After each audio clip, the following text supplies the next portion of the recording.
morning. It's Friday live Q&A with Dr. Pingel. I'm going to give it a moment before I jump on my soapbox. I got something to talk about today that's driving me nuts. And I'm hoping you guys can just run with me on it. But I want to make sure you're here because I'm going to want your input on this for sure. And so I'm going to give you guys a second to jump in. I am on multiple platforms today, as usual. I've got Instagram, Facebook, YouTube, and LinkedIn. If you are out there, I do see you guys showing in on Instagram. So thank you. Send me a heart, thumbs up. If you can hear me and everything sounds good, Facebook, YouTube, if you guys could just pop a hey, I am going to jump on my soapbox. Is that okay? I'm going to give it a second. But then I'm getting up there because something's kind of taking me off today. And I've been told that when I get ticked off, it's a good thing. Like it's entertaining. I don't know. So let me take a sip of coffee. Hey, good morning, Doc. Am I streaming over there on Facebook? You guys see me? You see me? I have something to follow along with next to my window. So I'm going to be looking kind of around because like I said, this is insane. So here's what I want to talk about today. I want to talk about the recall of Robitussin. And then I want to go into all the freaking recalls going on right now, because I will tell you, if we in a height of cold and flu season can't even go to the pharmacy and trust that the cold medication on the shelf that we're allowed to just buy with no doctor is safe from a large corporation that has billions and billions and billions of dollars to spend on safety measures, cannot make a cough medicine without fungus growing in it. I'm sorry, how are we supposed to trust anything out there right now at all? Right? And I say this coming from I'm a naturopathic physician, so I get questioned all the time, guys. Oh, yeah, okay, you're not a real doctor. Yeah, well, those herbs, they probably don't work. Yeah, well, whatever. Yeah, all the time. Yeah, we could just take Robitussin, give it to our grandmother while she's having an RSV attack or COVID or whatever else might be going on right now and going around in the flu, and it could literally cause a problem. So I decided, you know what? Seems like there's a lot of recalls going on. Anyone else like noticing this? Am I on my own soapbox? Am I just like all by myself? Yes, no, maybe. Only a couple of you out there. Are we good? Now, this isn't a soapbox to get on if there's no one out there. Did my internet stop or something? You guys like disappeared. Maybe it's not a good topic. But here's what I just went to look at. So I'm just going to bring this up because I just don't understand it. So obviously, in the last couple of days, we have had a recall of Robitussin. Have you guys heard that? And the reason they recalled it is they found fungus in it. Okay, that was of unsafe levels.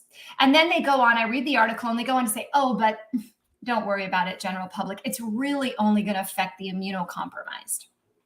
Okay, which, by the way, take Robitussin when they get a cough, you know. And then I started thinking, well, wait a minute. There's a lot of things that come through that only affect the immunocompromised, yet we as a society have been warned against it, right? Can you guys think of anything like that? The healthy people?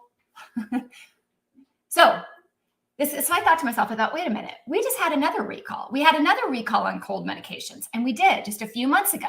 They pulled everything with phenylephrine in it, saying that it wasn't effective as a decongestant, which, by the way, I don't know if it's effective or not, but I can tell you it's dangerous. Like it's something that can cause a lot of side effect and can be easily overdosed and cause problems. So I started to think, gosh, why are they pulling it saying it's not effective? I mean, technically it could be effective. I'm thinking maybe there's something else going on. And then I thought, wait a minute, didn't we just have a recall on eye drops that were infected with some sort of bacteria? We did. So I went and I looked. We've had recalls of Robitussin. We've had recalls of multiple eye drops that pretty much are considered safe, right? I wear contacts. Like I want to be able to go to my pharmacy, grab eye drops and put them in my eye. I have dry eyes, right? Now I'm almost afraid to because I have no idea what's in it, right? So then I kept looking. Did you know there was also a recall a couple weeks ago for some IV bags that contained phenylephrine, vancomycin, which is a powerful in-hospital drug, and fentanyl? Why were they recalled? They were recalled because there was a higher dose of drugs in them than there was supposed to be. Now, I don't know about you, but if I'm going in for surgery and they give me a bag with fentanyl in it to knock me out, I sure as heck don't want it to be super potent, right? So they had to recall that. They've also recalled, this is all in the last 2 months, guys. They've recalled the base of injections, like when you do injection sodium bicarbonate injections for particulates of glass matter in the injectable. They have also pulled topical benzocaine spray, like you would spray on to numb the area, because it had the presence of benzene in it, which, by the way, is a carcinogen. I'm a little bit passionate about this one because my mom's cancer was due to benzene poisoning. So, what? Right? I don't get it. Right? So it just goes on and on. And most of these are due to either the drug being in the wrong dose or some sort of either bacteria or glass or something that could actually harm your health. And here we are going out there to the pharmacy when we're sick and buying things, assuming that it's been vetted by these huge companies. No? You guys aren't as passionate about this as I am, I see. No one's saying anything. Maybe I'll change the subject, go back to being happy, but I don't know. It makes me upset. Not because I would go out and buy Robitussin and take it, but, you know, if my grandfather was still alive, he totally would have taken Robitussin if he had this recent cold. There's no doubt. In fact, they would have given it to him at the assisted living home, right? And they wouldn't have known any better. And it could have compromised his health. So here we are, trusting all these drugs that were prescribed. You know, what happens when they pull thyroid medication for some sort of microbial thing, right? How many people are going to be impacted by that, right? These are things that are really, really important, yet they kind of get glazed over like, don't worry about it. It's no big deal. We just recalled it. Oh, but those naturopaths, now they're really causing a problem, right? Oh, I have a note. Do I know Pakistan? I don't know it, but I know where it is. Anyone else out there? It's crazy. Anyone else have this? Like when you get the news story, you're like, what? Anyone else take Robitussin? So my family had, I think it was RSV a couple months ago. And my husband's cough was so bad that although he felt better, he had to go to work and he talks to people for a living. So he would take a dose. Luckily, we picked a Delsum and not Robitussin, although who the heck knows that that's going to be recalled. Takes a dose of Delsum, you know, when he gets to work to help calm the cough so he can talk to the people, right? And that, like there's a possibility that may be infected with something, right? And then we wonder why we're not getting any better. Well, maybe the reason this virus is going on and on and on this year is because we're infecting ourselves with fungus from the medication. I don't know. Anyway, it kind of ticked me off. Kind of did. OTCs are awful. Yeah, but here's the thing. What if it goes beyond OTC? That's my thing. What if it goes beyond to your thyroid medication or a laxative? Or, do you know what I mean? Like it could be something that you don't even think about. Advil. Maybe you take an Advil because you have menstrual cramps. What if it's now that? I mean, these are all companies that have billions and billions and billions of dollars. They have full control over the safety and the efficacy and the quality of their product. They're not struggling to find things to be, I mean, they have the money to pay for the crew to make sure that safety is in check. So that's what gets me, right? Like this could cross over into anything. It could be anything you buy at this point, right? I mean, don't even get me started on food and the food recalls that we have right now on common products all the time with companies that can full on take that responsibility. And I'm sorry, but should be held accountable for that. Right? Especially when it's playing with someone's life. No? Right? You haven't heard about the recalls? You haven't heard about any of them? I guess this makes big pharma for covering up. Go search. Go search. I actually was just looking, like you were saying on the FDA, I was just looking at the FDA website to pull up that list. They're all listed. It's not like they aren't there. And some of them, yeah, may not be that big of a deal because, you know, sometimes they pull stuff for weird little regulations or whatever. But like here's one, there was I think this is a supplement, a Magnum male sexual supplement, right? How many of you men go out there and buy these over the counter? Had undeclared drug in it that actually had Viagra in it. Now, maybe that makes you happy, but the fact that you don't know what dose it is, where it came from, or how much you're taking of it, considering if you take too much of it, it could cause heart attack. That's kind of a big deal, right? Is this just in the US? You know what? I'm just looking at the list in the US. So I don't know, but I would imagine maybe I don't know. Yeah, I don't know in other countries. But yeah, this is just the US alone that I'm reading right now. And this is all in the last 3 months, by the way, guys. 3 months. I'm not even going back further than that, right? And anytime I see that there is a too potent of fentanyl in an IV bag, that kind of freaks me out. No? Kind of freaks me out, right? Multiple dietary supplements with undeclared Viagra in them on the list. Actually, did you know they recalled Bayer aspirin in November? Anyone take Bayer aspirin? Anyone take it every single day for their heart? Anyone? No, only about 100% of, cardiovascular patients. Yeah, so that had microbial contamination in it. Once again, Bayer. How wealthy are they? Like, can they not handle quality control? So this is a problem, no? How about foot spray? Anyone use athlete foot spray? That was recalled in November. Presence of benzene, a known carcinogen that causes non-Hodgkin's lymphoma that my mom died of for getting exposure to benzene when nobody was paying attention. Hers was more Roundup, I think, but still, same thing, right? So why is nobody calling these out or holding them accountable? And why is everyone so quick to knock naturopathic physicians as if we're doing something dangerous by telling you to eat right and support the natural process of the body, right? Functional medicine, naturopathic doctors, we get this all the time. It's becoming unsafe to take medicine, no? I have a friend, she is pregnant and she takes aspirin every day, right? Probably doesn't even think about it. She just assumes because she gets it at the pharmacy and it's sealed that it's fine.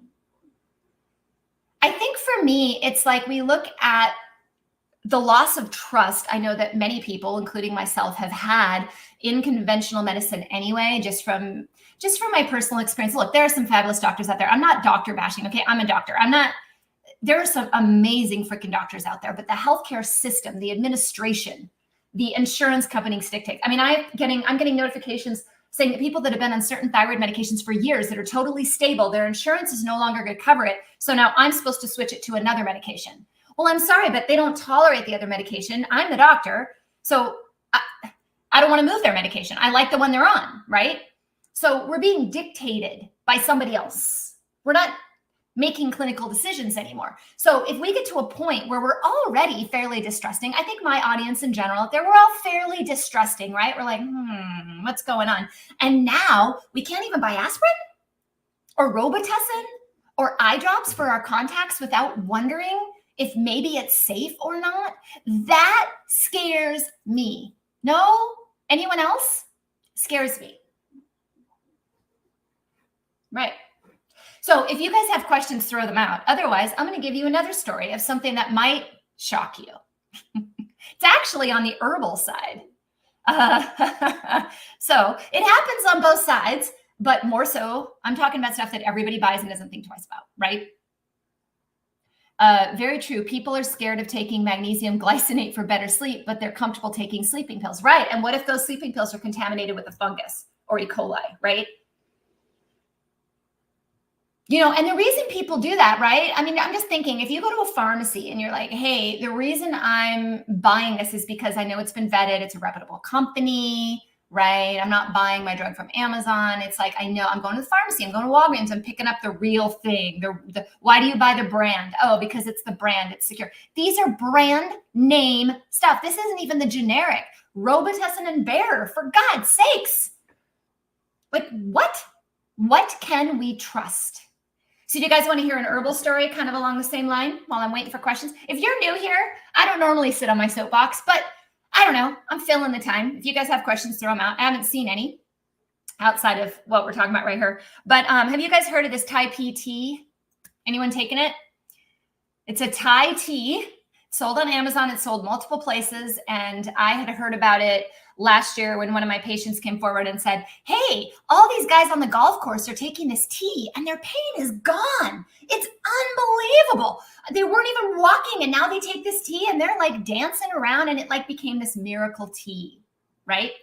And I said to him at the time, I said, that's weird. What's in it? Well, it's all in Thai language. I don't know what's in it, right? So I tried to use Google Translator to figure it out. It was really difficult to figure out what it is, right? But it said all herbal. And I was like, something just doesn't seem right. It's not acting like an herb. So herbs can absolutely reduce pain. I just want to put that out there. But it's not like you take it once and you're dancing in the street like a 20-year-old when you're 40 or when you're, 70 years old on the golf course with a bum knee. It's not like you're going to be dancing through the golf course like a child, right? I mean, it takes time for herbs to work, and different herbs fit different people, different profiles. So it's an art. Herbal medicine is an art. It's not an exact science. And which is why they're hard to regulate. To the question, how are they regulated? Because it depends on the person. If you use them wrong, they won't work. Right. So anyway, these guys are all dancing around, and I said, I don't know. I don't know if I like it. I don't know. I'm a little like hesitant. So fast forward many months, haven't really thought much of it. And I have a good friend who, her husband said, wow, have you heard of this Thai PT? I started taking it and I have absolutely no pain. He's like, I am like running through the street. So they give it to their 90-year-old mom. And she's like, oh my God, I've never felt better. So I said to my friend, I said, what is in this? This is not herbal. Like, I'm sorry, it's not. So FDA actually just looked at this tea. They were skeptical too. I'm not a huge fan of the FDA. I want to throw that out there. I think there's a lot of things when it comes to supplements they need to wise up on, but they looked at it as well. And you know what? They found a rheumatoid drug in it. And so an NSAID and a steroid, dexamethasone. Dexamethasone is not meant to be used long-term, first of all. And it's a prescription. You can't get it over the counter, right? Same with the rheumatoid drug. The name's not coming to me, peroximidab. I don't know. Anyway, in the tea. That's why people feel better, because it's a massive steroid and an anti-rheumatoid drug. But here's my question. What happens to their heart, their liver, and their kidneys when these people take it for a long period of time? Is anyone paying any attention? So I'm telling you, if you're on that tea, man, it's not just a tea. Once again, though, where do most people buy it from? Amazon. Can we trust what we buy from Amazon? No. People ask me all the time, can I get your supplements on Amazon? I actually don't sell them there. And it's not because I think it would be great for me. I think it'd probably bring great revenue if I sold it on Amazon, but I don't trust what they do with it. I don't trust how they store it. It's completely taken out of my hands, and I don't like that, right? I have the supplement shipped to me. I pack them. If any of you have ordered from me, sometimes I write hi on the label and I smile, right? I need to know where they're being stored and how they're being stored, what company they came from, and the quality control. And by the way, on the herbal supplements, you were asking about how they're regulated. The companies that I work with have to have such high standards. They have one little thing out of line and they're pulled. Yet Bayer and the company that makes Robitussin somehow got out the door, right? If one of my herbal company had even like a smidgen of something wrong, it would be like shut down for life, right? Interesting, right? Crazy. Okay, I'm done. Maybe I might come back, but crazy. We can't trust anything. What's the name of the tea? Thai. It's like Thai Pei tea. It's written in Thai. You don't know what's in it, right? But I'm going to caution you, if you take a supplement, if you take that male enhancement supplement and you have it up for 4 hours, there's probably a drug in it. It's probably contaminated. Like, it doesn't work that way. There's no miracle supplement. Supplements are meant to, supplement something that your body's making or that your body's trying to do. And it's kind of giving it a little, come on, that's right. They're not meant to, I'm going to take the supplement and everything's going to go away. And if that happens, right, that quickly, I always like, right? I mean, I like to see changes. Don't get me wrong. People can take my supplements and things get better, right? But it's not like they take one dose and they're like, oh my God, I'm miraculously healed. No, of course not. There's a question on magnesium. You're taking 3 magnesium glycinate for months now and still waking 2 to 3 times a night. What's wrong with me? Well, you may not have a magnesium deficiency. So if you're taking magnesium for sleep, that's all fine and good. It's great. It helps with restless legs, helps calm the mind, can help with irregular bowel movement. But if your cortisol levels are spiking at 2 a.m., magnesium's not going to touch that. You need other things, like my total stress support, which has phosphatidylserine, L-theanine, You might need some adrenal herbs in the morning. Most likely there's some sort of adrenal fatigue there that needs to be addressed. So your cortisol levels are going up and down. I had a friend of mine use the term adrenal dysfunction recently, and I think that's more accurate than adrenal fatigue for what I do. Adrenal dysfunction, they're not working well. So they're spiking. So when your body is running from a bear, magnesium's not enough, right? So if you're doing that, maybe you've noticed some of the other benefits, but you're not noticing the sleep benefit. Well, it's more than that. It's not just as simple as taking magnesium for sleep. And magnesium helps sleep, but it doesn't always solve the problem by itself, yeah? Right. Try inositol with magnesium, yeah. If that's, if she's having a blood sugar spike in the middle of the night, the inositol might make a difference. But if it's cortisol, maybe not, right? So you have to look at why it's happening. And a lot of the times it's combining certain things in certain orders and then weaning off, to what needs to happen. What about yogi tea? I'm drinking the tea I love yogi tea. Once again, though, can we trust anything? I don't know. Now I'm like skeptical. Now I'm like, wait a minute. Is there anything in my tea? Right? Isn't that sad? It's cortisol for sure. Okay. So magnesium's not enough, huh? Like you got to look at blunting that cortisol response. And I do it in 4 different phases. You can check this out on my website. There's a nutrition component. There's an exercise component. There's a supplement component, and there's a mindset component. And I've found that with adrenal dysfunction, you have to do all 4. You can get far by just doing one, but you can't get all the way, right? And then it becomes frustrating. She's like, oh my God, I've been eating right for like this long and it's not getting better, right? And then you give up. But it's a 4-pronged approach, always. And I do have my program coming up, my group program coming up. It's going to start April 1st. And we go through those 4 things together over 12 weeks in a group. So if any of you are interested in that, head over to thetotalenergyturnaround.com. It's also in my link in bio, thetotalenergyturnaround.com. Total Energy Turnaround is a different website. I don't know, but thetotalenergyturnaround.com. And you can click the button to be added to the wait list. And that way make sure that you're notified on when that's starting. Okay. Because we're going to start sending some stuff out to that list here shortly. Okay. So, all right. I do see some other questions. Happy to keep talking on my soapbox. Happy to jump onto other things. Just throw them down. Yeah. This is from Tara. I started taking your B complex and my urine is neon yellow. Yep.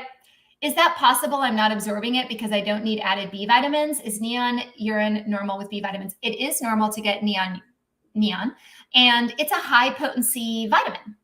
So people always say to me, well, why am I urinating? People are like, oh, you're urinating it out. You don't need it. Or maybe you're getting a really high dose and you're taking what you need and you're urinating the rest out, which is actually important because it helps with toxicity, right? The reason why you can take water-soluble vitamins in a little bit higher dose is, one, it gives the body the opportunity in that moment to take what it needs, but it also allows it to eliminate what it doesn't need. So there are times of heightened stress where you may find your urine isn't as yellow, right? Because you're taking more of the B vitamins to deal with that. But not a concern at all. In fact, usually when people say it's yellow and they're taking a really high quality B complex like that, I'm like, good. Okay, so that's good. So maybe you're not completely out, but those are pretty high dose. So you're still taking some. It's not a waste. You're just taking what you need and you're eliminating the rest, which is what your body's supposed to do, right? You don't want to overdose, right? So that's a good thing. It's a good thing. Good morning. I can attest that the Total Energy Turnaround program is awesome. Thank you, Donna.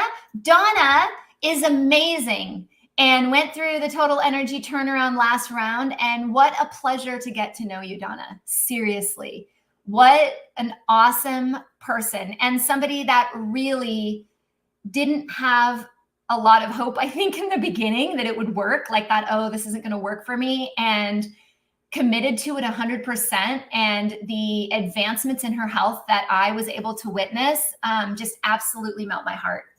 Like, so proud of you for everything you have accomplished. And I hope you've been able to keep track of it. The Total Energy Turnaround, www.thetotalenergyturnaround.com. Let's see if that works. On the comment, I think I put it in there. See if that works.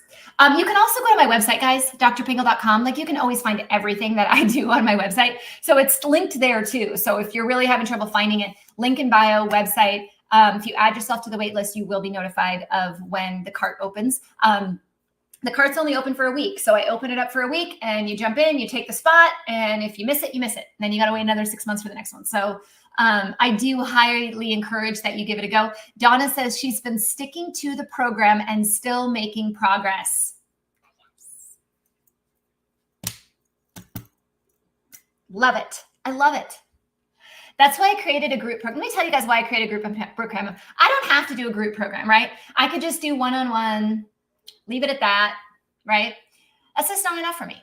It's not. I feel like there's so much education and you guys have so much power in your health that I was like, how can I get to more people? Because I can't possibly see every single person one-on-one. There's only so many hours in the day. And I thought, how can I reach more people across the world to be able to take back their health and control stress? And I had people say, well, why don't you do a group program? And I thought, gosh, I just never even thought about doing that. And did my first run of it last May.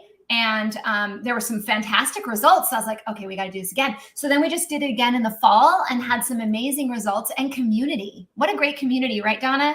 Everyone was just in and talking to each other and questions. It was great. And so we're going to do it again, April 1st.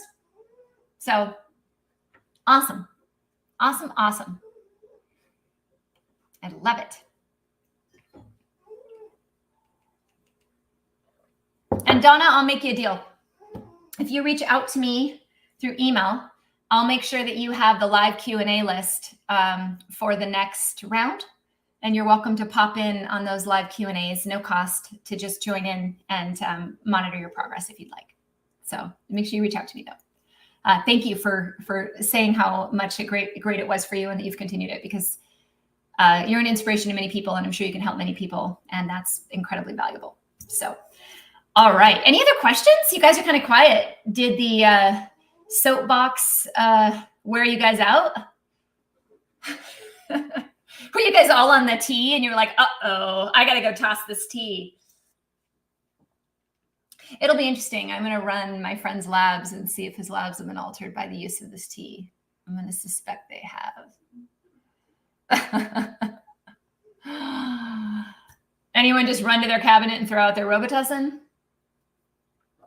You know, there was a recall. It wasn't even a recall. It was like controversy over a Highland homeopathic or something, and some infant or something somewhere.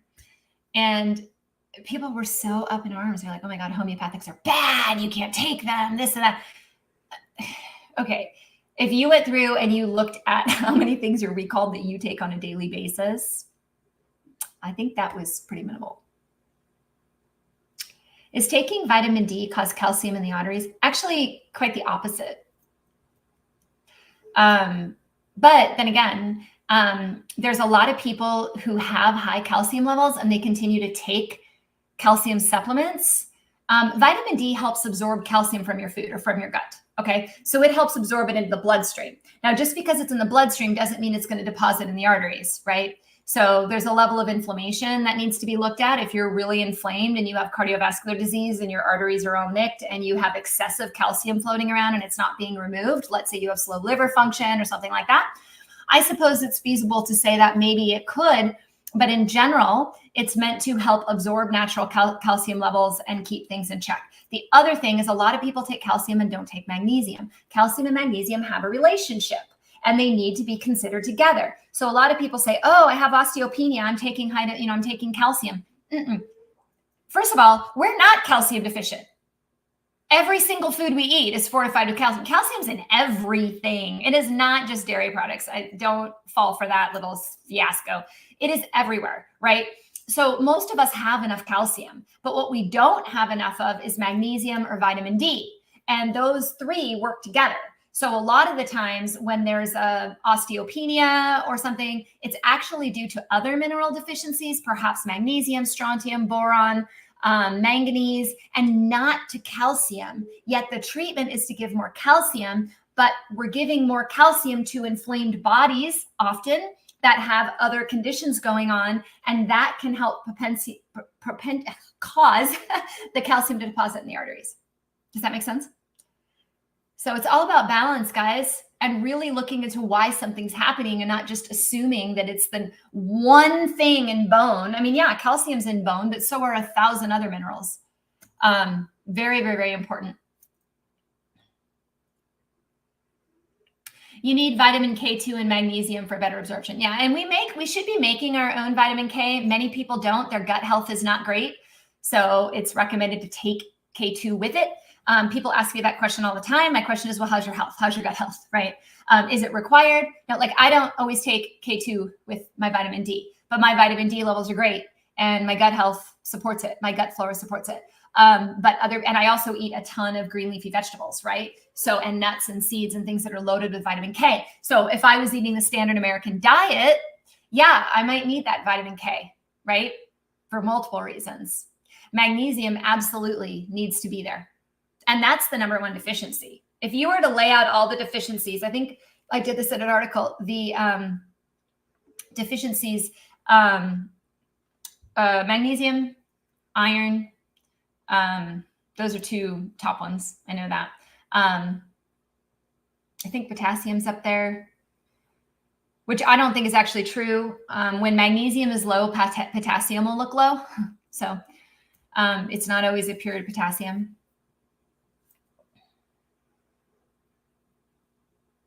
Do I recommend what for pregnant women? Do I recommend what for pregnant women? My doctor did whatever they normally do, but wondering what I should be looking out for. Oh, what do I recommend for a pregnant woman? Yeah, I mean, it's all about nutrition and it's all about taking care of yourself and stress release. Okay. So you need to chill. You need to enjoy the process, give yourself proper nutrition. I always recommend still exercising. Now, they always say if you're doing CrossFit before, you can do CrossFit full, but if you're sedentary, don't jump into doing CrossFit. I can agree with that, but you should at least be walking, stretching, baby yoga, mindfulness, breathing, right? Probiotics, really, really important because those pass on to the baby. I think gut flora is one of the best ways we can set our kids' immune system up for success. Making sure you're taking a really good omega, a really good multivitamin, and one that has methylated folate. Metatetrahydrofolate. I see the MTHR for question. I'm coming right back. Metatetrahydrofolate instead of folic acid. Folic acid may not help. So those would be what you're looking at. Oh, what labs?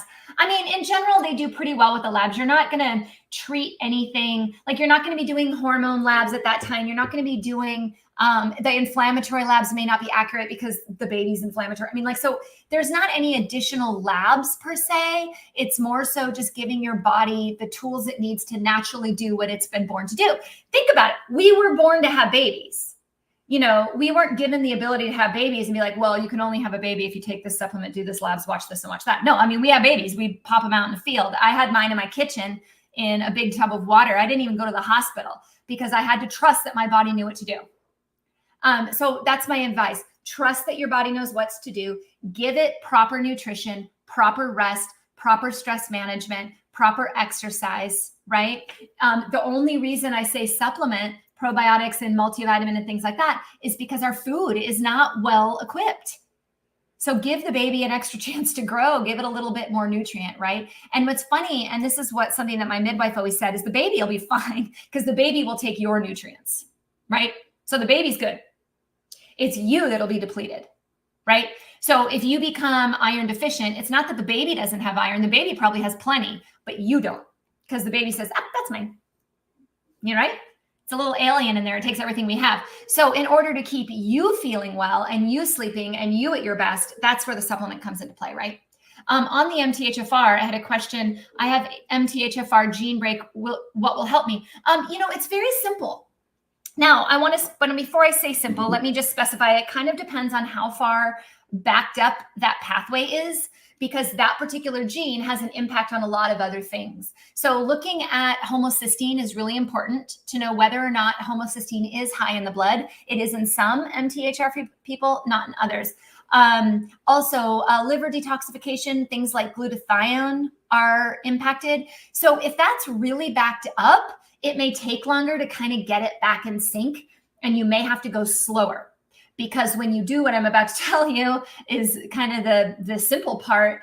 If you push it too fast, you're going to feel it. So sometimes it just takes longer. But really it comes down to supplementing what you can't methylate. So when you have this mutation, it means that you can't add a methyl group. So anything in our body that adds a methyl group will struggle, right? So you have to supplement that. So for me, it was as simple as adding a methylated vitamin and a liver support that had methionine in it. It was as simple as that for me. I've had other clients where that works, but when they start it, it pushes it way too fast and they feel like crap. And so I've had to start with maybe once a week, twice a week, 3 times a week. Slowly let let the sludge out of the pipes first, right? Before you push a bunch of stuff through, right? Just kind of let it slowly detoxify. But there's a lot that can be done for that. I personally have both MTHFR genes, so I'm homozygous for it. So, and I'll be honest, I'm 47. I'm almost 48. Oh, and I feel great. I feel better than I've ever felt in my entire life. So I know that it's possible. That it doesn't mean that you're going to have a horrible life the rest of your life. It doesn't mean you're going to be in pain. It also doesn't mean you're never going to conceive or have babies. I know they tell you that. I have 2 beautiful babies. So don't let the statistics, those are untreated, right? Is turmeric intake always best with black pepper and a good fat source involved? If you're doing curcumin, which is the extract of the turmeric plant, I know that black pepper is definitely needed. The turmeric itself as a whole plant, from my understanding, is not always needed because the whole plant has the ability to help the absorption. For example, my total turmeric that I carry is the whole plant. So it's not just the curcuminoids pulled out. So you get a benefit from the whole plant in a different way as well, as far as an anti-inflammatory, immune standpoint. So it's not always needed. I don't know if a good fat is always needed, but I know it's recommended with food, right? So typically there's always a fat in the food. Question, please. If someone is postmenopausal and having UTIs, are cranberry tablets due? Okay. I want to caution you, don't always use cranberry tablets. There are issues with cranberry tablets as well, just with acidity. Number one, if it's due to postmenopausal, there are some bioidentical hormones that can be applied locally that actually help with this. I prefer, though, if you're someone who's chronically on antibiotics, I prefer using D-mannose as opposed to cranberry.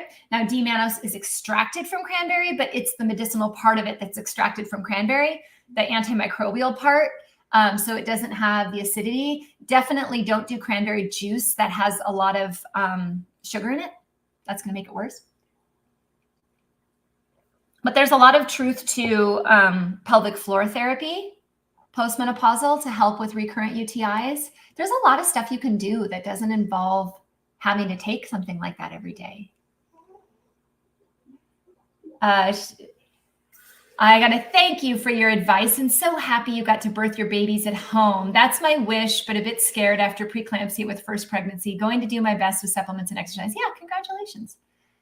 Yeah, I just didn't give myself another option. I figured worst case. I trusted my midwife and I knew that if things weren't going right, she would pluck me and take me to the hospital. So I just, sometimes there's times in life, guys, and it's so hard because we're in an era of information. This is really important. We're given so much information all the time that we feel indecisive and mistrustful. And this kind of goes back to my little rant in the beginning, in that we kind of mistrust what we're supposed to trust. And we do need to trust our bodies more. And we do need to trust situations more. Sometimes crappy things happen. And they happen for us to learn from them. So by changing your mindset to those situations, you can actually overcome them. There's a lot you can do that maybe you think you can't do, but we're told we can't, right? And we start to listen to all this other information and we're like, oh my God, am I making the right decision? And we get in our head and blah, blah, blah. And sometimes it's just like, okay, what does my gut tell me to do? What do I believe in? I knew that my body would be okay. And I knew that if it wasn't, then that was my time. Like literally, that was my thought process. I was like, well, all right, then I'm just going to trust the natural process of my body. And hey, I guess if it's my day, it's my day. Right. And there's a lot of peace in that. You get over a lot of anxiety by just trusting the course of action. sometimes, right? I do see some questions on Facebook. I am wrapping up how much glutathione. Oh, I'm not saying to take glutathione with MTHFR. You can't really.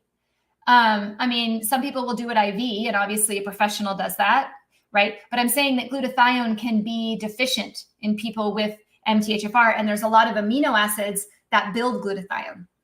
So depending on how back up that pathway is, you may have to supplement a little bit slower, and you may have to supplement in a different way depending on that situation. Sorry. Glutathione doesn't really cross the brain barrier very well, and there's all sorts of sprays and people are trying it and whatnot. I do better with just taking NAC, which is a combination of amino acids. Talk to your doctor before you implement anything. I'm just giving you the information and the education.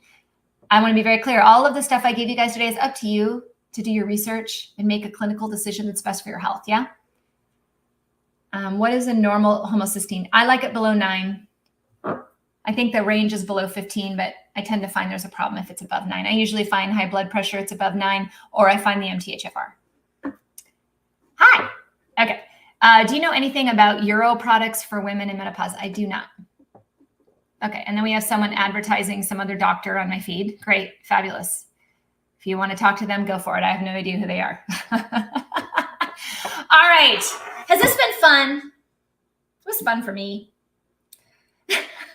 Don't go buy Robitussin or Bear or anything else.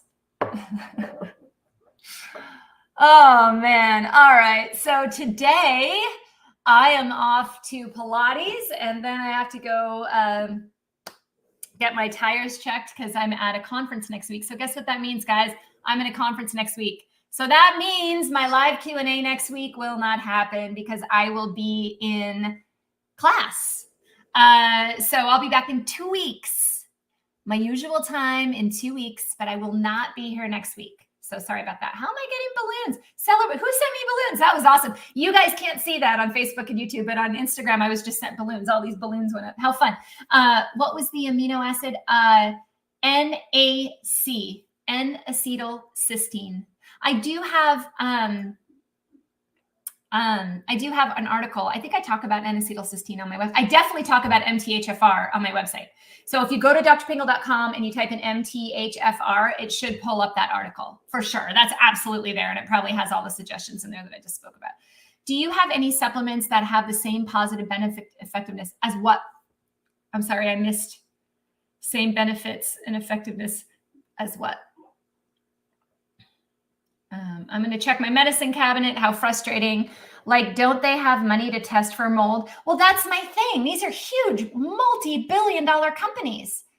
Like, if they can't afford somebody to check, and the FDA, by the way, is checking it. So obviously they're finding it, but it's already been released. Like, shouldn't there be better quality control than that? Like, it's pretty easy to check for a fungus. Like, I don't know. I don't know. Oh, wait, quick second. I'm not sure what you meant on any supplements that have the same positive benefits. If I see that semi-glutamine, oh, like glutathione. Yeah, I mean, N-acetylcysteine, and then the methylated B vitamin. Anyway, for those of you, if you don't know, I do have a supplement line. It's fairly small, but it's very addressed towards people that are under stress, or that have been under stress, or who have cortisol dysregulation, which is pretty much all of us right now. So check that out. Everything can be reached from my website at drpingel.com. I encourage you, if you watch this on YouTube, subscribe to my channel. If any of you haven't subscribed, please subscribe. I'm actually working on some stuff to throw up there. And if this was helpful to you, please save it, share it, tag your friends, bring them in not next week, 2 weeks. And let's just keep the conversation going. Thank you guys so much for being here. Much love. I'll see you in 2 weeks.